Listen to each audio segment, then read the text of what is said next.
Hello everyone, my name is Jaromir and today I'm going to be showing you how to make this 1x1x1 Rubik's Cube.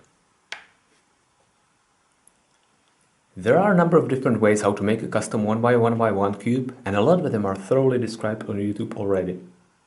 For example, you can take a corner piece from your Rubik's Cube, cut it into the cube shape with a handsaw, sand down the excess plastic and fill any holes with Apoxie Sculpt. Another popular method seems to be to build a cube from Lego pieces. You glue them together, cut out the studs with an X-Acto knife, and round off the edges with a scrap of sandpaper. These methods are great if you have spare corner pieces lying around, or if you are happy to put up with the size of your Lego pieces. My method, however, allows you to quickly make a very light cube of pretty much any size without using too much of Epoxy Sculpt or having to damage a factory-made cube. If you want to learn how, keep watching.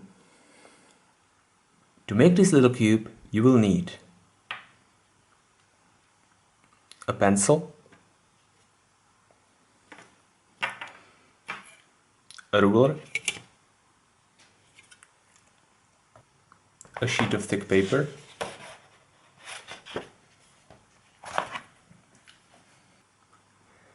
an X-Acto knife, a utility knife, or a pair of scissors,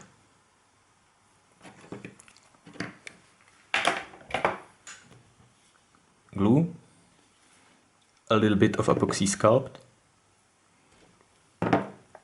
sandpaper, preferably 400 grit and 600 grit for fine sanding, and a spare set of stickers. Optionally, you can also have a Rubik's Cube,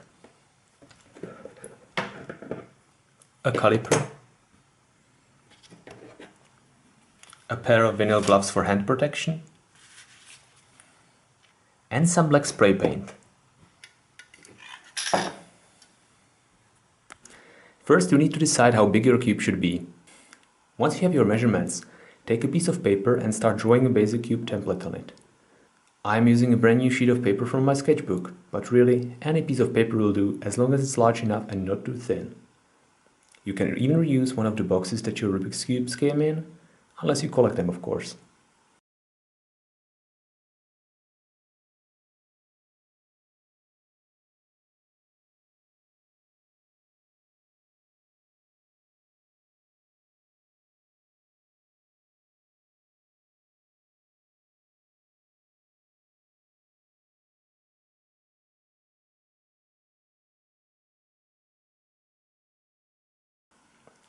When you have the template, take a knife or pair of scissors and start cutting it out.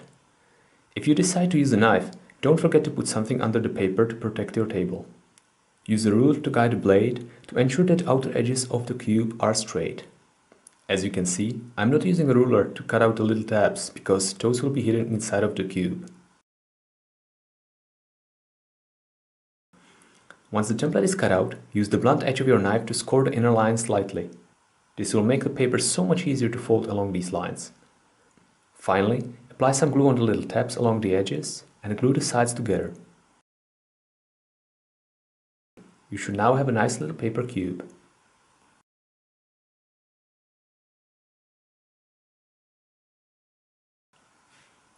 Before you apply Epoxy Sculpt on it, measure equal portions of parts A and B and keep mixing them together for 2 or 3 minutes until the color of the substance is uniform again. You will be applying it in thin layers on the paper cube, and it really doesn't take too much time to mix more, should you need it. When your Epoxy Sculpt is ready to use, press it between your fingers to form a thin layer and apply it on one side of the paper cube. Use a knife to cut the excess. Repeat this process for all 6 sides. At this point, you don't need to worry if the sides are uneven or not flat at all. Just make sure that the thinnest points are still thick enough to support themselves after sanding. When you're happy with your cube, put it on a flat surface and let it harden for 24 hours. Since Epoxy Sculpt is very adhesive to wood, metal, ceramic, glass or plastic, I usually put my creations on a microtin bag. After 24 hours, the cube should be hard as stone and ready for sanding. Take a piece of sandpaper and start sanding your cube down on each side until all sides are perfectly flat and even. I start with 400 grit, and once I'm happy with the surface, I switch to 600 grit to smoothen it up. Then I use the same method to round off the edges and corners. Note that you should really be wearing a protective dust mask while doing this.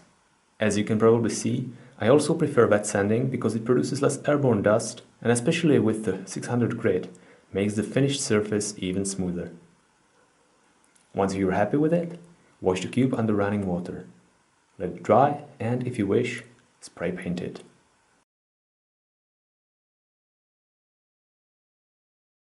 So here is the fully painted cube. I apologize for not recording the actual process, but I was doing it outside and overnight and I wasn't able to get enough light there. Anyway, I applied 3 coats of black paint on each side, letting it dry for 30 minutes after each coat. Now that the cube is finished, the only thing that's left to be done is putting on stickers. To do so, I like to use a blade to peel the stickers off from the sticker sheet and then position it over the cube. When I'm happy with the position, I use my fingers to press it against the surface of the cube and to ensure that there are no bubbles underneath it. I repeat this for all 6 stickers.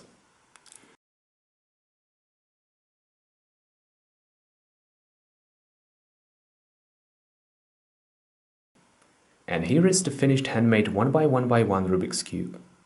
I hope yours turned out even better than mine and that you enjoyed making it. If you found this tutorial helpful, don't forget to let me know in the comment section below. And if not, let me know why so that I can improve for the next time. Thank you very much for watching and see you in the next video.